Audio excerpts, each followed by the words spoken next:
الرحمن الرحيم عن أبي هريرة رضي الله تعالى عنه قال قال رسول الله صلى الله تعالى عليه وسلم ثلاثة لا ترد دعوتهم الصائم حين يفطر والإمام العادل ودعوة المظلوم يرفعها الله فوق الغمام وتفتح لها أبواب السماء ويقول الرب وعزتي وجلالي لأنصرنك ولو بعد حين أو كما قال عليه الصلاة والسلام رواه احمد۔ حضرت ابو ہریرہ رضی اللہ تعالی عنہ ارشاد فرماتے ہیں کہ نبی اکرم صلی اللہ تعالی علیہ وسلم نے ارشاد فرمایا کہ تین قسم کے لوگ ایسے ہیں کہ ان کی دعا بالکل رد نہیں کی جاتی، اللہ پاک ان کی دعاؤں کو قبول کرتا ہے۔ ایک روزہ دار جب وہ افطار کے وقت دعا کرے، دوسرا نیک عادل بادشاہ، اور تیسرا مظلوم شخص، اس کی دعا کو اللہ پاک بادلوں سے اوپر اٹھا لیتا ہے اور پھر اس کے لیے آسمان کے سارے دروازے کھل جاتے ہیں، اور اللہ تبارک و تعالی یہ ارشاد فرماتے ہیں کہ میری عزت اور میرے جلال کی قسم، میں اس شخص کی ضرور مدد کروں گا اگرچہ کچھ وقت لگ جائے۔ حضرت صلی اللہ علیہ وسلم نے اس مبارک حدیث میں تین قسم کے لوگوں کی دعا کے متعلق ارشاد فرمایا کہ ان کی دعا اللہ پاک کبھی بھی رد نہیں کرتا، گویا کہ ان کی دعا ہمیشہ قبول ہوتی ہے۔ پہلا وہ شخص جو افطار کے وقت دعا کرتا ہے، اللہ پاک اس کی دعا کو قبول کرتے ہیں، اس لیے بہت اہتمام سے حکم ہے کہ افطار کے وقت دعا کی جائے۔ افطار سے 10 منٹ پہلے اپنے تمام کاموں سے، مشاغل سے فارغ ہو کر دعاؤں میں وقت لگایا جائے، اور چونکہ سارا دن بھوکا پیاسا رہا، اس وقت اس کے منہ سے جو بو آ رہی ہے وہ بھی اللہ کے نزدیک مشک اور عنبر سے زیادہ قیمتی ہے، اس لیے کہ اس نے بھوک کو برداشت کیا، پیاس کو برداشت کیا۔ اس بھوک اور پیاس کو برداشت کرنے کی وجہ سے انسان کے معدے سے ایک بو اٹھتی ہے، وہ اللہ کے نزدیک بہت پسندیدہ ہے، اور اس وقت جب یہ اللہ کے سامنے ہاتھ پھیلاتا ہے، اپنی گزارش کو پیش کرتا ہے، اپنی حاجت کو پیش کرتا ہے،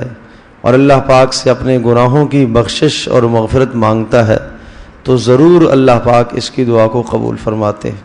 اس لیے درخواست ہے کہ افطار کے وقت ضرور دعاؤں کا اہتمام فرمایا کریں۔ افطار کے موقع پر ایک کوتاہی یہ ہو جاتی ہے کہ ہم مغرب کی نماز میں تاخیر سے پہنچتے ہیں، اور بہت سارا مجمع دیکھنے میں یہ آتا ہے کہ جن کی تکبیر اولیٰ رہ جاتی ہے۔ یہ درست بات نہیں ہے۔ افطار کی وجہ سے جماعت نہ چھوٹے، افطار کی وجہ سے تکبیر اولیٰ نہ چھوٹے۔ حالانکہ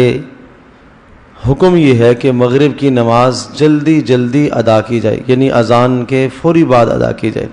لیکن رمضان میں شریعت نے رخصت دی ہے تاکہ روزہ دار اپنے روزوں کو افطار کر لے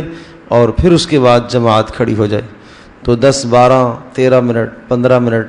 کافی طویل وقت ہوتا ہے، تو اس لیے درخواست ہے کہ اپنی افطار سے جلد از جلد فارغ ہو کر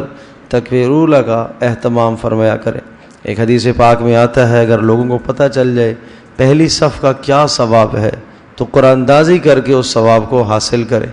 قرآن اندازی کر کے پہلی صف کے ثواب کو حاصل کرے، تو وہ وہی پا سکتا ہے جو جلدی آنے کی کوشش کرتا ہے۔ تو اس لیے فرمایا کہ افطار کے وقت روزہ دار کی دعا رد نہیں ہوتی۔ اور دوسرا، امام عادل، عدل و انصاف کرنے والا بادشاہ، ہر با اختیار آدمی، بادشاہ سے مراد ایک تو حقیقت میں جو بادشاہ ہے جس کے ذمے امت مسلمہ کی اقتدار اور حکومت ہو وہ، اور اس سے مراد وہ شخص بھی ہے کہ جس کے ماتحت کچھ لوگ کام کرنے والے ہیں اور وہ عدل و انصاف کے ساتھ کام کرتا ہے، ان کے ساتھ زیادتی نہیں کرتا، ظلم نہیں کرتا، انصاف سے پیش آتا ہے تو یہ عدل کرنے والا، انصاف کرنے والا اپنے ماتحتوں پر جب بھی جو دعا کرے گا اللہ پاک اس کی دعا کو رد نہیں کرتا۔ اور تیسرا ارشاد فرمایا وہ شخص جو مظلوم ہو، جس پر کسی نے ظلم کیا ہے، زیادتی کی ہے،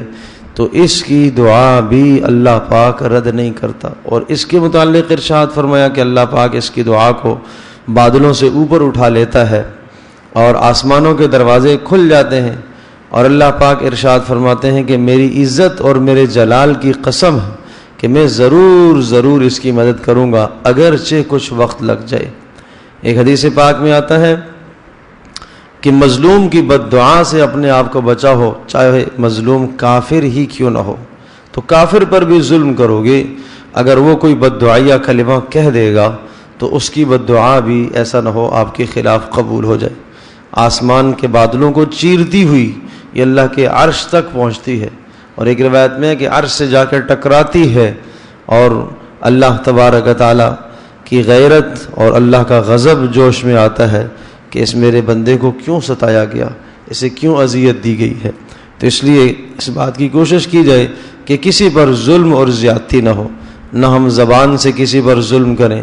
نہ مال کے اعتبار سے کسی پر ظلم کریں، نہ جان کے اعتبار سے کسی پر ظلم کریں۔ ہر قسم کے ظلم سے انسان اپنے آپ کو بچائے، ورنہ اللہ تبارک و تعالیٰ ایسا نہ ہو کہ اس مظلوم کی بد دعا کو ہمارے خلاف قبول کرے اور پھر اللہ پاک کی تقدیر کا کوئی فیصلہ غالب آ جائے اور انسان کسی پریشانی کا شکار ہو جائے۔ تو خلاصہ کلام یہ ہوا کہ 3 قسموں کے لوگوں کی دعاؤں کو اللہ پاک رد نہیں فرماتے۔ ایک روزہ دار جب افطار کے وقت دعا کرے، اور دوسرا عدل و انصاف کرنے والا شخص جب بھی دعا کرے، اور تیسرا مظلوم آدمی، اس کی دعا کو اللہ پاک رد نہیں کرتے، آسمان کے دروازے اس کے لیے کھل جاتے ہیں۔ اللہ تبارک و تعالی ہم سب کے لیے سمجھنا عمل کرنا آسان فرمائے۔